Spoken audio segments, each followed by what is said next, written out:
What's going on, guys? I just wanted to hop in here real quick before we start this video. I'm going to start doing clip highlights from the streams that we do over on Blazers Uprise Live. If you're not subscribed to that, I would appreciate if you subscribed at least. There is a link down there in the description below. Right now we're streaming Mondays and Thursdays at 9:45 p.m.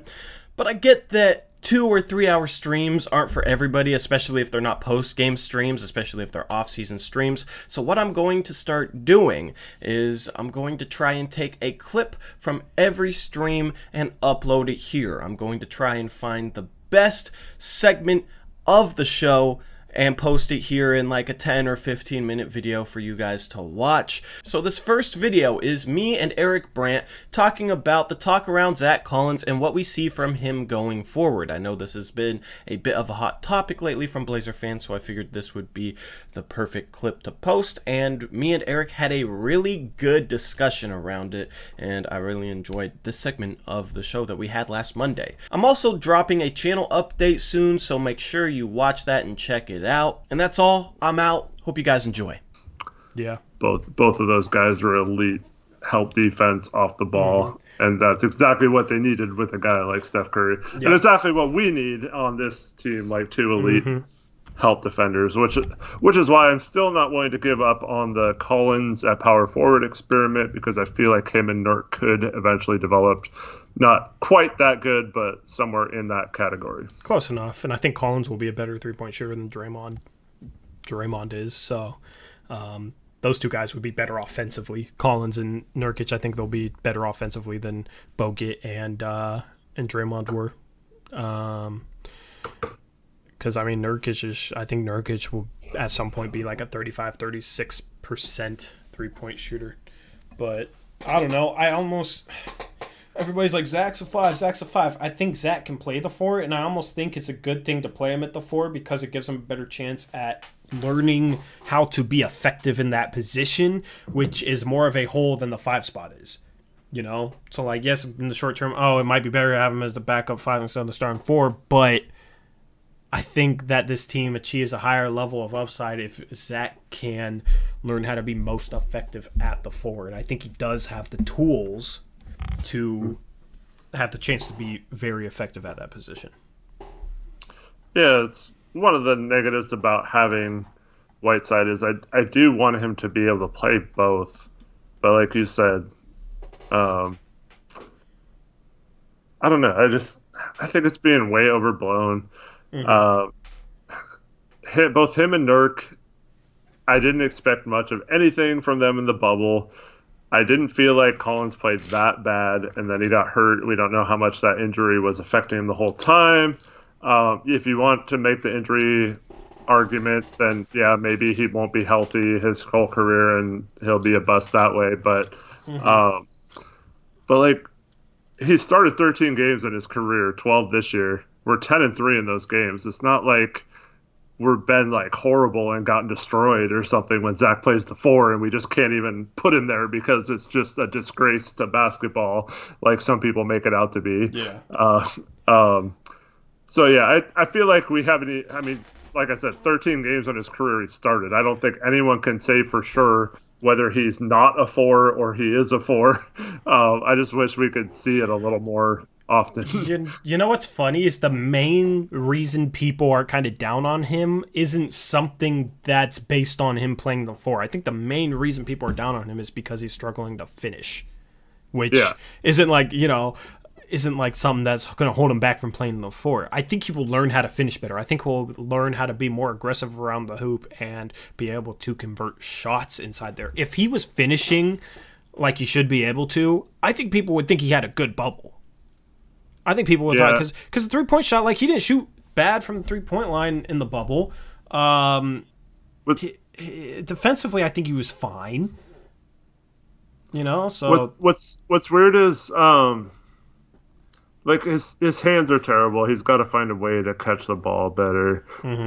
But I feel like if he catches the ball and either shoots it or is in the post and does one of his like up and under type moves, he's like money in those situations. It's when he like has to dribble or like contort his body to like shoot a lay-in or something around the defender. Like he's not great yet at those kind of situations. So Jake says he wasn't moving nearly as well for the last 4 or 5 games. That was the injury.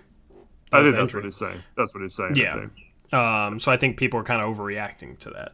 Because he was like, he didn't start the second half of some of those games, and he was on the bike on the sidelines and stuff. Like you could tell something was bothering him. So that's the point. People are overreacting to what we saw in the bubble. He sat out 9 months. Nurk sat out like a year and a half. Like we're lucky to even get how amazing Nurk was in this bubble. Like that doesn't just happen where players come back from an injury like that. I know he got some extra time to rest, but like I'm not gonna like kill either of those guys for anything that happened in the bubble, because they just need to play. Zach needs minutes. He needs minutes. Like I hope he's healthy so we can see a full season.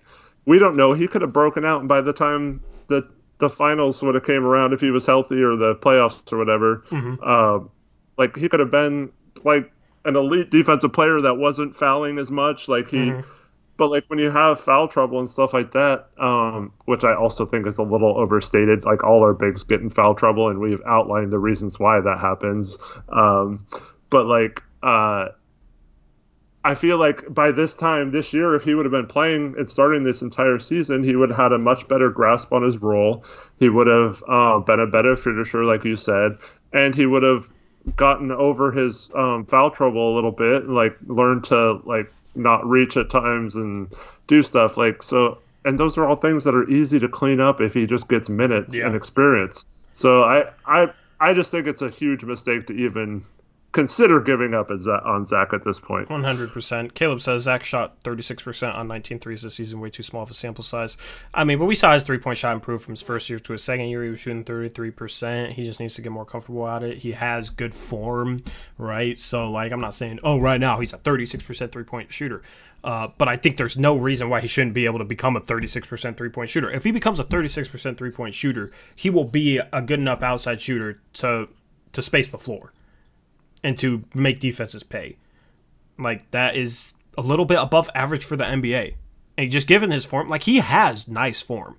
I think people kind of underrate his form. I really like the way he shoots the ball. He has a good base. He has a good rhythm. He has a smooth shot. He has a consistent release.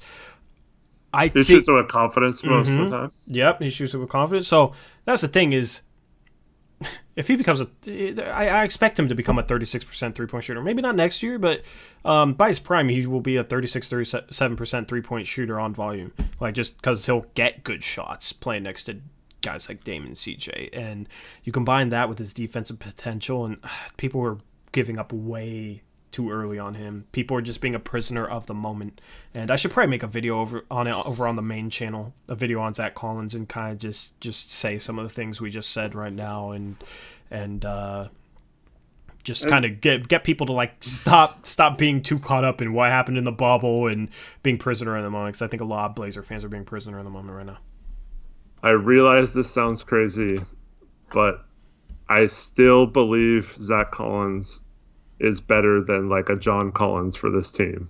And Zach is never going to average 20 and 10 like John Collins did this year or whatever, close to that. He's not that type of player. He's not like an elite scorer. But the Blazers don't need an elite scorer. They need a glue guy who knows how to, like I just talked about with Draymond and Andrew Bogut, like a players that know their role and can complement their stars and are always in the right spot, both offensively and defensively. They knock down their open shots when they get them. They finish around the rim. They are always in the right spot to help their guys on the perimeter on defense. And Zach Collins could be one of the most perfect players in that role. And it'll never translate to him being like an all-star or anything like that, because he just will never have the stats to back that up. But like, even we talked about his rebounding before too. Like, the rebounding percentage is much greater when he's on the floor because he actually boxes out his man. It doesn't mean he averages a ton of rebounds, but he clears out his guy so like someone else can get the rebound more often than a guy like Whiteside would, who averages 15 rebounds a game, but like he gives up like 5 offensive rebounds a game as well. So like it kind of balances it out. So like I still feel like Zach Collins will be eventually the perfect player at the 4.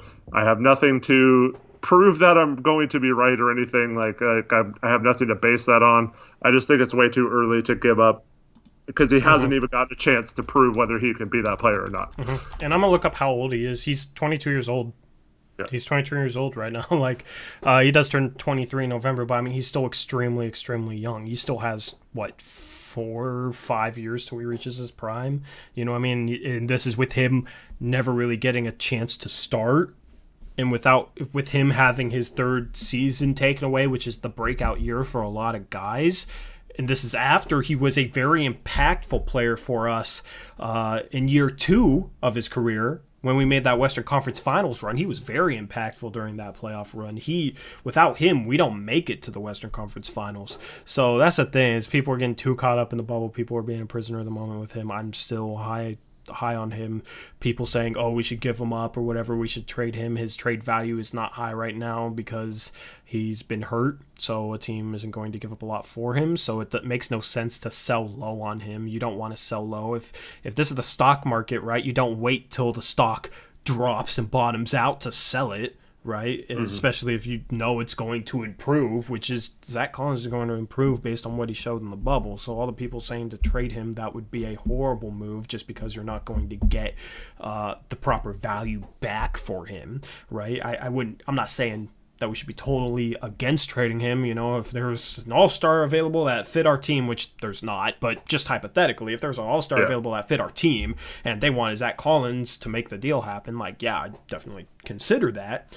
But in terms of just going out and getting rid of him, turning him into a different player, we're not going to get good value back. He's a guy that should be here, next year. We'll see what his free agency looks like. It'll be intriguing. It will be based mostly on what he does next year. If he's hurt again, then I would still bring him back, because you could probably bring him back for a pretty good price, or he'll be healthy and show out, and maybe you'll have to pay him more, but he brings what this team needs. We need guys that fill that role. We need 3-and-D forwards, to put it simply, and he can definitely, if he pans out correctly, could definitely fill that role. So, I agree with everything you've said. Yeah, I would, because we can offer him an extension this summer. I would say you could talk to him and be like, hey, what are your thoughts? Would you be willing to sign for less because, you've been injury prone or whatever?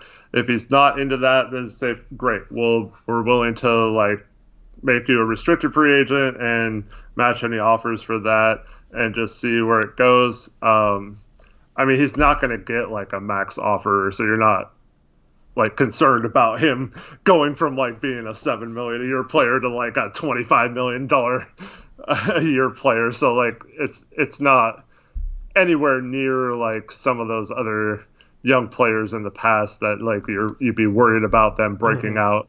And but say we traded him to Orlando, I don't know, he'd be like Mo Bamba there and not be very good, and he needs to be on a good team, I feel to have an impact. He needs to play with the starters. That's why I don't really like him coming off the bench.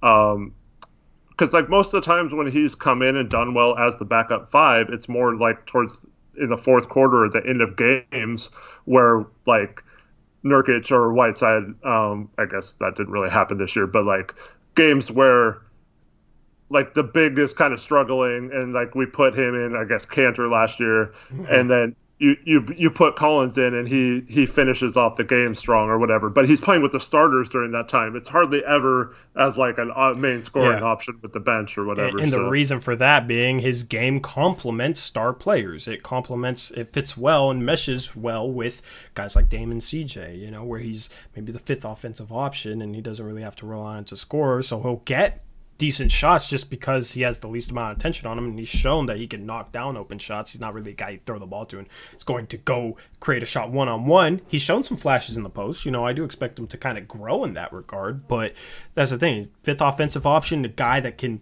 really help the defense out. That's what the power forward should be, or the small forward. You know what I mean? Dame, CJ, Nurkic are going to be 1, 2, and 3, right? So the small forward, power forward are going to be a 4th and 5th offensive option. Zach offensively does better, in my opinion, as the fifth offensive option than he does with the bench, where he might be the second or the third offensive option. They try and feed him the ball, and he tries to do too much offensively and kind of gets out of what he does best. I do hope to see improvement in that regard, but that's why he fits better with the starters in the bench unit.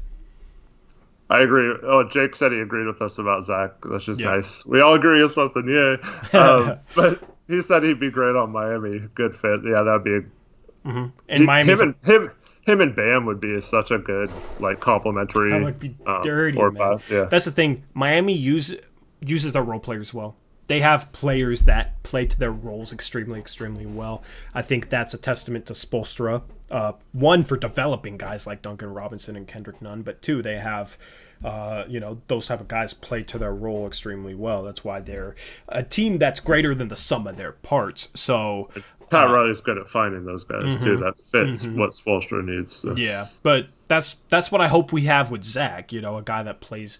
And I think Zach has that potential to just be a guy that plays perfectly to the role that we need as our starting four. Now I would like to get a dynamic 3 that can do it all. I think that's a contention level team if you can find a dynamic 3 that can defend bigger wings, defend a guy like LeBron, Kawhi, Paul George, but then also hit threes and attack the rim, score off the dribble. I think that's kind of what we need from the small forward. We haven't really found that yet, but I think that's just kind of the last missing piece if Zach can just grow into what I expect him to be. Yeah, and so Kevin asks, is that a good thing for someone who is a top 10 pick, though? Well, it's what we need of him. That's what we drafted him for. I feel like Olshey, I sometimes wish, with young guys, he would just not say anything. Because I feel like that's part of the problem with Simons this year is he hyped him up so much last summer. And then when he drafted Zach, he said he was going to be this foundational piece of our core, which he could still be. But I feel like that just puts way too much expectations from people on players. But